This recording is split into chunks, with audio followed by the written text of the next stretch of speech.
couple of weeks ago now, I think, we talked about Jesus meeting the Samaritan woman by the well.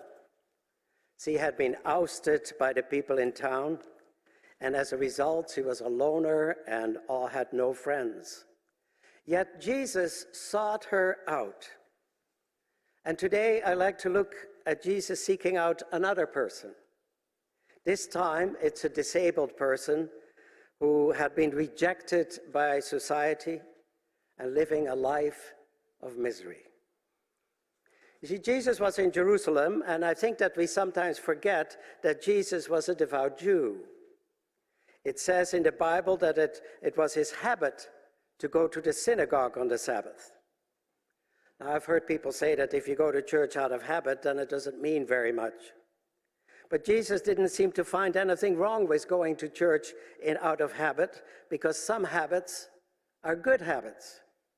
Going to church, taking time for prayer, reading the Bible are all very good habits. And Jesus was also in the habit of going to Jerusalem for the Jewish festivals, because every Jewish male was supposed to go to Jerusalem 3 times a year for the festivals, for Passover, for Pentecost, and for the Feast of Tabernacles. And it says in the story that we read this morning that Jesus went to Jerusalem for the feast. Doesn't say which one. Jesus was on his way to the temple. But before he gets there, he has a stop to make. He stops by a place called Bethesda, which is an Aramaic word meaning house of mercy. Well, that name was very deceiving. John describes to us what the place looked like.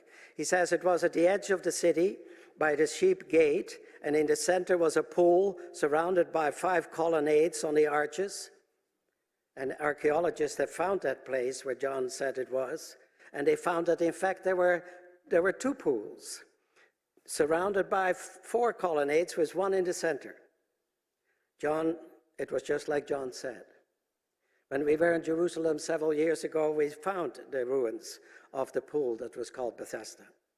And John goes on then to tell us what it was like inside. He says there were a great number of disabled people laying there at the ends of the pool. Can you picture it? It's not a pretty picture. Blind people, paralyzed people, people with physical deformities, people who had no place in society and had been put there because no one wanted them and nobody wanted to look after them. It's hard for us to picture this. It brings back pictures of Mother Teresa and the people she looked after in Calcutta, isn't it? And we don't like to see places like that. That doesn't mean that they no longer exist. We still have places for severely handicapped people, but we try to hide them. We give them euphemistic names which camouflages what it's really like inside. On Dunn Avenue in Toronto, there's a place called Toronto Rehabilitation Institute, TRI for short. And Lynn was the chaplain there for a number of years, and I got to visit many times. And the name suggests that there is hope for the people there, that they will one day become rehabilitated.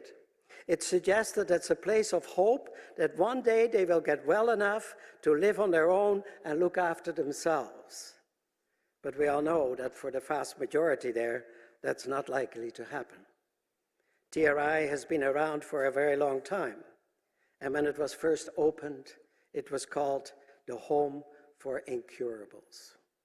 That might have been accurate, but I'm sure glad we don't call it like that anymore. It's the place where severely disabled people live and are cared for.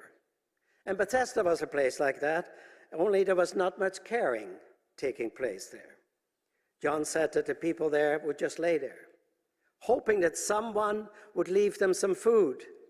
Unless there was someone who came to look after them, they were all on their own. And the pool in the middle was probably fed by an underground spring, because from time to time the water in the pool would bubble up. And tradition had it that it was an angel stirring the water. And they believed that if you were the first one in the pool, then you would be healed. And maybe some people did get healed. I don't know. The Bible doesn't tell us. And it doesn't tell us it was an angel either. It was just a place filled with people who were left there because nobody wanted them. And they justified it by believing that it must be them or their parents who had done something wrong, that they deserved this. Today we glorify the rich and famous, don't we? Movie stars and fashion models. And we spend lots of money trying to look like them. And we still hide those who don't look like that. We hide them in group homes, boarding homes, and institutions. Maybe not all that much has changed. Yet of all the places that Jesus could have gone that day, that's where he went. Of all the places in Jerusalem, the beautiful places with healthy people, he chose to go to Bethesda to seek out people who were broken and rejected. Before going to the place to celebrate, he went to a place where there was nothing to celebrate. He made first that stop because there was someone he wanted to see.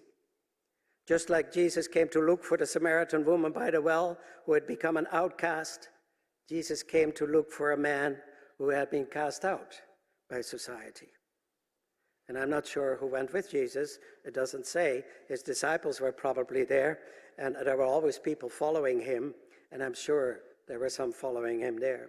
And Jesus makes his way through the broken bodies and stops by one man laying there. And John tells us that he'd been paralyzed for 38 years. Now, at a time when the average life expectancy was not much over 40, that meant your whole life. And Jesus asked the man, "Do you want to get well?" Now, what kind of a question is that? What kind of a question to ask a person who's been sick all his life? Isn't that obvious? What did Jesus expect him to say? "No, I don't, I like it here." I don't think so. So why did Jesus ask such an obvious question? I think, first of all, Jesus wants to properly diagnose his problem. See, when Jesus talks about getting well, he doesn't just talk about his physical condition, he talks about his whole being, physically, mentally, and spiritually. And Jesus knew that the man's problems were not just only physical. He was not only physically paralyzed, his mind and his spirit were paralyzed too. And I think the man gives him an answer that is very, very telling. "Sir, I have no one. No one to talk to. No one to visit me. No one to give me a good wash and help me in some clean clothes. No one to lift me up and carry me to the pool after it's been stirred up. No one to give me hope. Sir, I have no one." It was a cry of despair. There was no one who loved him. He had no friends. He was physically, mentally, and spiritually paralyzed, alone and abandoned. And yet, that is the man that Jesus seeks out and meets. And he asks him, "Do you want to get well?" Now let's stop for a minute and think, what if Jesus asked us the same question? Do you want to get well? What would you say? No, I'm fine. I have a few aches and pains, but I'm fine. Do you want to have a pastoral visit? No, I'm fine. I don't need it. Do you want me to bring you some food? No, really, I'm okay. What would Jesus say to that? You may be fine physically, but what about your mind? What about your spirit? What about having friends who you can honestly talk to about what's going on in your life? Friends you can share your feelings with. Talk about what you're anxious about. Talk about your spiritual life.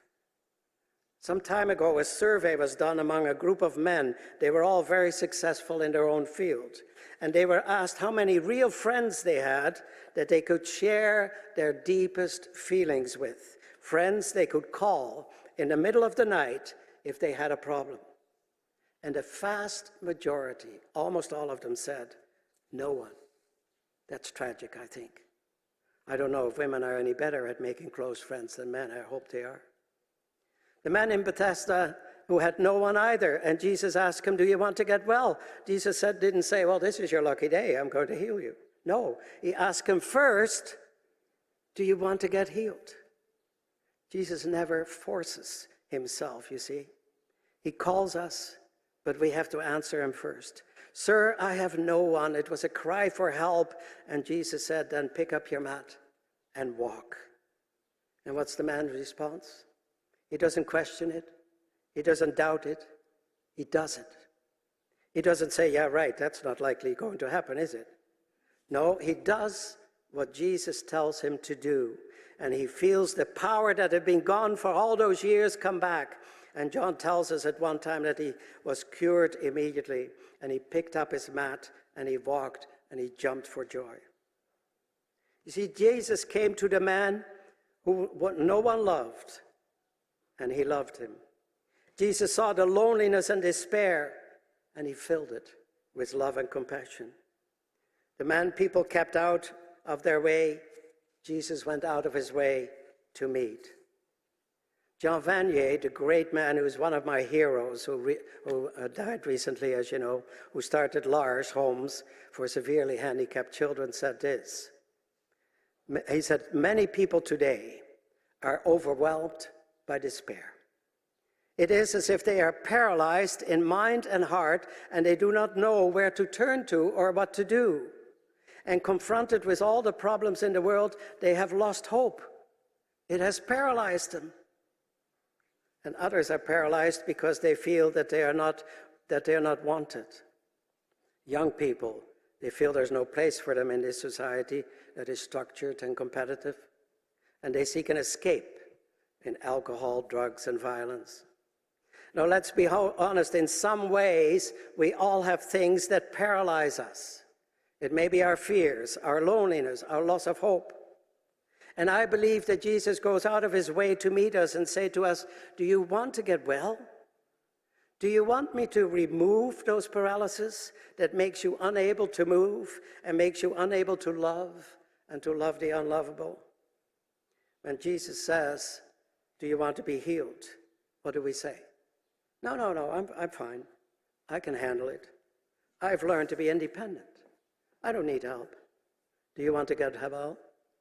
No, thank you. I'm fine.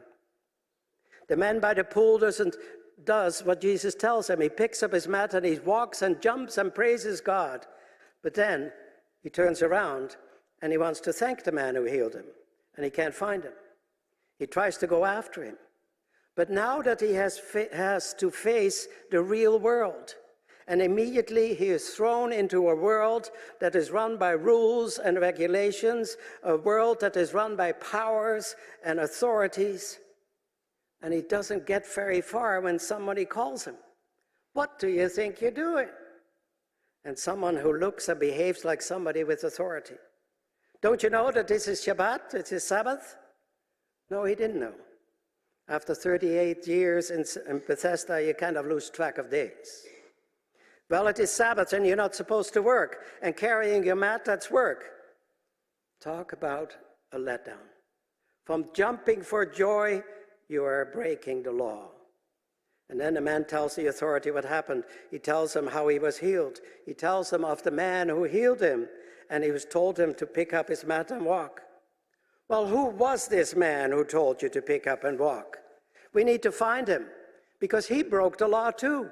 He wasn't supposed to do that on the Sabbath. I don't know who he was. He didn't give me his name. And as soon as the man is healed, he faces real life. The church authorities, instead of celebrating with him, scolded him for breaking the law. And the church authorities were paralyzed too. They were paralyzed by being tied up in rules and regulations. They were paralyzed by the fear of breaking the rules. They were paralyzed by fear of losing their power and privileges. And as a result, they were so wrapped up in judging and accusing that they had lost sight of the people they were judging and accusing. They were paralyzed by inability to have compassion. If Jesus had asked them, do you want to be healed? I'm sure they would have said, no, thank you. I like the way it is. I like my lifestyle. I like my authority. I like my position in society. I don't need to be healed. Just leave me alone. I'm fine. They don't want to change. And they get irritated by a man who breaks the law and gives them this story of a man who healed them after 38 years of crippling illness. John tells us that Jesus finds the man who is healed, and he finds Jesus in the temple.